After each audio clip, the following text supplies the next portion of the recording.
अगर आप हिंदी कहानियों के शौकीन हैं तो ये वीडियो आप ही के लिए है। आइए, मैं विजय शुक्ल बादल आपको लेके चलता हूँ एक प्यारी सी कहानी की ओर। मासूम ज़िद्दी तितली। शाम की छुटपुट बौछारों के बाद अचानक खिली तेज़ धूप ने उमस बढ़ा दी थी। बारिश से कुछ ही समय पहले गांव लौटा अभिज्ञान बैठक के कमरे में तेज़ी से चलते पंखे के नीचे भाभी के हाथ से बनी गर्म पकौड़ियों और चाय की चुस्की लेते हुए मन ही मन गर्मी को कोस रहा था। तभी अचानक उसने देखा कि एक पीले रंग की तितली शायद उसकी मेज़ पर रखी पीली पीली पकौड़ियों को फूल समझकर उस पर बैठ गई। पर पकौड़ियाँ गर्म थीं और फूल जैसी तो बिल्कुल नहीं थीं। शायद इसीलिए उसका भ्रम टूट गया और वो तेज़ी से कमरे में इधर उधर मंडराने लगी। अभिज्ञान इस डर से कि कहीं वो मासूम तितली तेज़ी से घूमते पंखे की जद में ना आ जाए, जल्दी से उठा और पंखे का स्विच ऑफ कर दिया। उसने बैठक के कमरे का बाहर का दरवाज़ा खोल दिया ताकि कमरे में मंडराती तितली उस दरवाजे से बाहर निकल कर न सिर्फ अपनी जान बचा सके बल्कि अपने सच्चे साथी रस भरे वास्तविक फूल तक पहुंच सके। पर तितली तो जैसे खुद को नासमझ सिद्ध करने की जिद पर अड़ी थी। कमरे की खिड़की के शीशे पर जाकर बैठ गई। अभिज्ञान ने पहले सोचा कि अपनी उंगलियों से पकड़कर उसे अपनी मंजिल तक पहुंचा दे, पर फिर अपनी सख्त उंगलियों और तितली के नाजुक पंखों का ख्याल आते ही वो सहम उठा।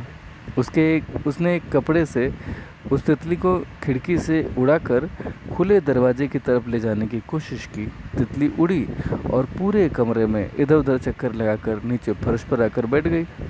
पंखा बंद होने के कारण गर्मी बहुत बढ़ गई थी।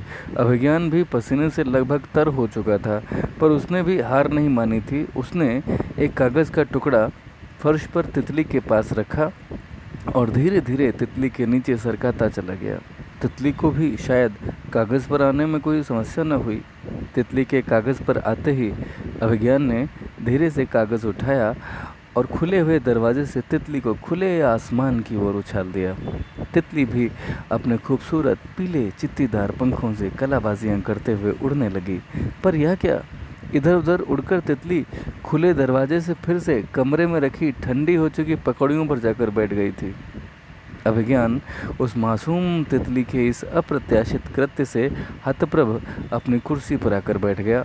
छत में लगा पंखा तेजी से दौड़ रहा था और सिर पर मंडराते इस खतरे से बेखबर मासूम तितली न जाने पकौड़ियों को फूल समझ रही थी या अपनी मूल प्रवृत्ति से इतर पकौड़ियों को ही तरजीह दे रही थी।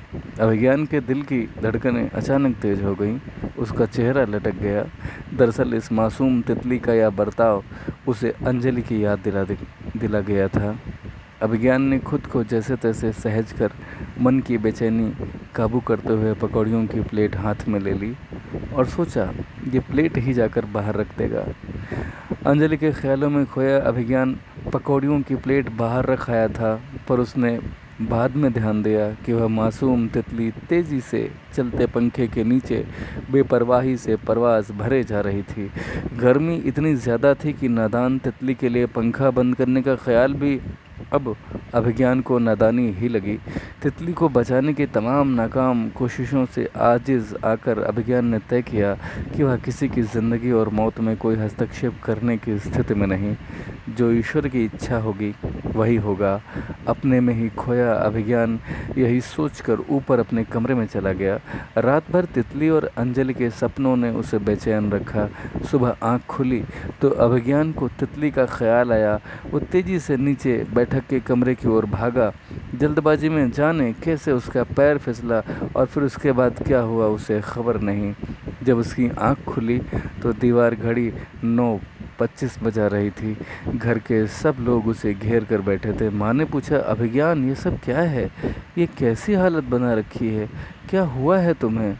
बेहोश कैसे हो गए थे तुम? माँ, वो तितली कहाँ है? कैसी है? वो उड़ गई क्या? अभिज्ञान ने पूछा। इस हालत में तुम उसकी फिक्र में हो? वो मासूम जिद्दी तितली अभी तक रोशनदान की जाली पर बैठी है, मानो तुम्हारे ही इंतज़ार में। अभिज्ञान ने गौर से देखा। उसे रोशनदान पर वो मासूम और ज़िद्दी तितली की जगह अंजलि ही दिख रही थी। एक गहरी सांस भरकर उसने आंखें बंद कर ली और 2 नन्ही बूंदें आँखों की कोर से ढुलक कर तकिए में समा गईं। विजय शुक्ल, बादल की प्रस्तुति। अगर आपको ये कहानी अच्छी लगी है तो आप सभी साथियों से निवेदन है कि अपने लाइक और कमेंट के माध्यम से मुझे अवगत कराएं। और क्या आप ये चाहते हैं कि ये कहानी आगे पूरी की जाए, इसको कंटिन्यू किया जाए या नहीं? जैसा भी होगा आपकी प्रतिक्रिया मुझे आदेशित करेगी कि मुझे ये कहानी आगे बढ़ानी चाहिए कि नहीं। मासूम ज़िद्दी तितली की कहानी यहीं पे समाप्त होती है। कहानी को अंत तक सुनने के लिए आपका बहुत बहुत आभार। धन्यवाद। नमस्कार।